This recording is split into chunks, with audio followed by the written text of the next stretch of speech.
दोस्तों, कल रात मैंने एक वीडियो बनाया था।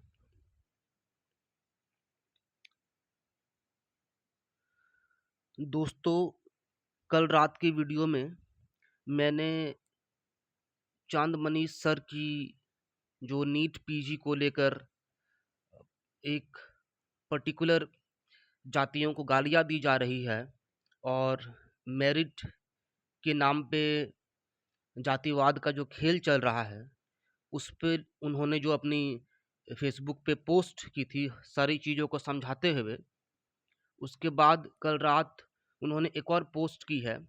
अगर आप इस पोस्ट को अच्छे से पढ़ेंगे, इसको समझेंगे, तो आपको नीट पीजी की जो सरकारी कॉलेजों के अलावा जो प्राइवेट कॉलेजेस में सीट बच जाती हैं, उनके पीछे का गणित और सारा गुना भाग समझ में आएगा।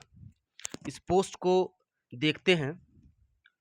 इसमें वे लिख रहे हैं कि कुल 289 सरकारी मेडिकल कॉलेज हैं, जिसमें से 27,140 सीट फुल हो गए हैं पहली मेरिट लिस्ट में। बच गए 251 प्राइवेट मेडिकल कॉलेज के 19,983 सीट, जिसमें 18,000 सीट खाली रह गए थे।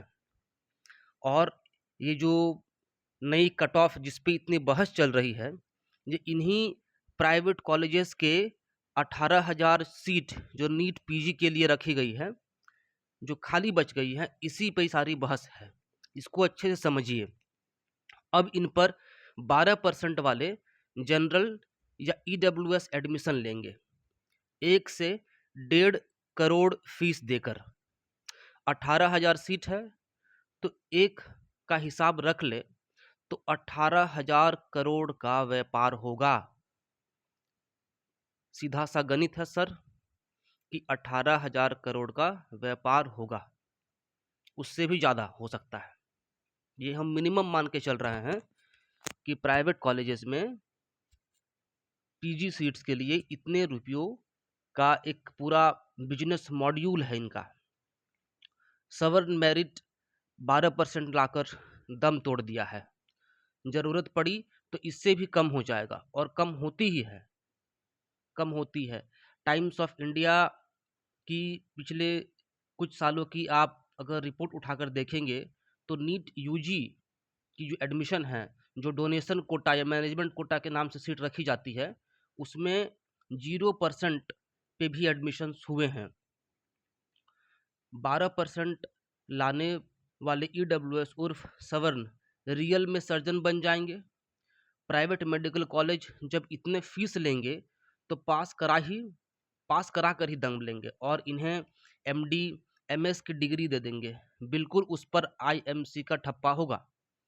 फिर ये 12% वाले जनरल या ईडब्ल्यूएस वाले डॉक्टर बड़े बड़े भव्य अस्पताल खोलेंगे, मोटा फीस लेंगे, क्योंकि वसूली भी तो करनी है भाई। बिना बात इमरजेंसी वार्ड में ठूस देंगे। बात बिगड़ी, नहीं संभला तो मरने देंगे। उस पर भी जिंदा रखकर अस्पताल का मीटर चालू रखेंगे। जेब की अंतिम दमड़ी तक वसूलें, ये आपसे पैसा वसूलेंगे। फीस नहीं है तो आपका मेडिकल इंश्योरेंस सफा चट कर देंगे। लेकिन बदनाम कौन होगा?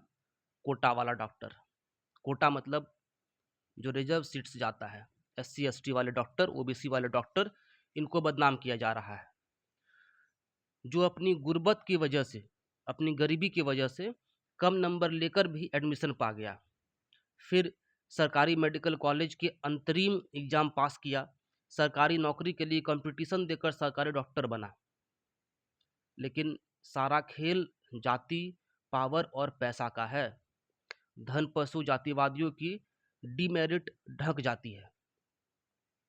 यही कल रात फिर मैंने देखा कि कई न्यूज़ चैनल्स में, जिन्हें हम मेन स्ट्रीम मीडिया कहते हैं, उन पे फिर से डिबेट कराया गया और फिर से यही बात वापस घुमा घुमा कर यही बताई जा रही है कि -40 वाले नंबर से हम किस तरह के डॉक्टर बनाएंगे, उनसे वो कैसा इलाज करेंगे, और आदि इत्यादि तरह की पूरी ही एक डिबेट चल रही थी। लेकिन ये बात मेन स्ट्रीम मीडिया वाले कभी नहीं बताते हैं कि ये प्राइवेट मेडिकल कॉलेजेस की सीट्स हैं और इनमें अधिकतर एससी एसटी ओबीसी के बच्चे के पास उतनी फीस होती ही नहीं है कि ये उसमें एडमिशन ले सके और प्राइवेट कॉलेजेस से जाके पीजी नीट पीजी के बाद जो मास्टर्स होती हैं एमबीबीएस के बाद वो कर सकें, या तो वे सरकारी कॉलेजेस के लिए अगले साल फिर से एग्ज़ाम देंगे ताकि उनके सरकारी कॉलेज के सीट में एडमिशन हो जाए, या फिर वे छोड़ देते हैं। यही है रियलिटी जो कि कोई नहीं बताता है और मेन स्ट्रीम मीडिया से छुपाती है।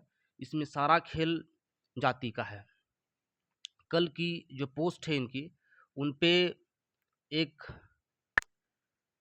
ओपी नारियल सर हैं, उन्होंने ये बात कही थी। फिर मैंने इसे कल गूगल भी किया तो मैंने पाया कि बिल्कुल सही बात है। कुछ साल पहले टाइम्स ऑफ इंडिया का एक सर्वे आया था कि प्राइवेट मेडिकल कॉलेज में मैनेजमेंट कोटे से नीट यूजी में माइनस अंक वालों को भी एडमिशन मिले थे। अब मैनेजमेंट कोटा क्या है? मैनेजमेंट कोटा सारा पैसों का खेल है। जो पैसे देकर दाखिला ले सकता है, क्या वह पैसे देकर पास नहीं हो सकता? बिल्कुल सही बात है। इन लोगों का मेरिट मनी मैनिपुलेशन और मसल्स में ही निहित है। इनका मेरिट और कुछ नहीं है। इनका मेरिट बस पैसा है और इनका जो एक सोशल कैपिटल है, इनके बड़े बड़े पदों में मीडिया हाउसेस में जो इनके लोग बैठे हुए हैं, वे इनके मेरिट को, इनकी डीमेरिट को, इनकी कमियों को छुपाने के लिए सारा मुद्दा तोड़ मरोड़ कर और एससी एसटी ओबीसी समुदाय को डीमेरिट और डीमेरिट से भरा हुआ दिखाने के लिए लगे रहते हैं, ताकि इनकी जो पैसे के बल पर ये डिग्रियां लेते हैं और सो कॉल्ड बड़े बड़े डॉक्टर्स बन जाते हैं, इस बात को छुपाया जा सके।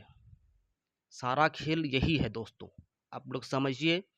और मैंने तो ये भी देखा कि कई दिनों से एससी एसटी ओबीसी के जो लोग हैं, वे भी इस चीज़ को समझ नहीं पा रहे हैं कि असल में है क्या, और वे खुद अपने ही समाज के बच्चे जो मेडिकल की पढ़ाई कर रहे हैं, उनको मेरिटहीन समझते हैं कि उनमें टैलेंट नहीं है। वे अपने पे ही सोचिए कि ये ये जो मेन स्ट्रीम मीडिया है, इनमें जो लोग बैठे हुए हैं, ये क्या कर रहे हैं?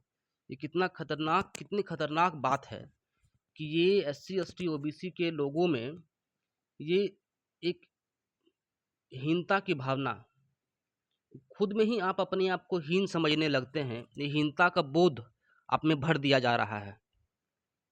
ये इस तरह से आपको आपकी ब्रेन वॉशिंग हो रही है कि आपके समाज के लोग ही आपको समझेंगे कि आप में मेरिट नहीं है।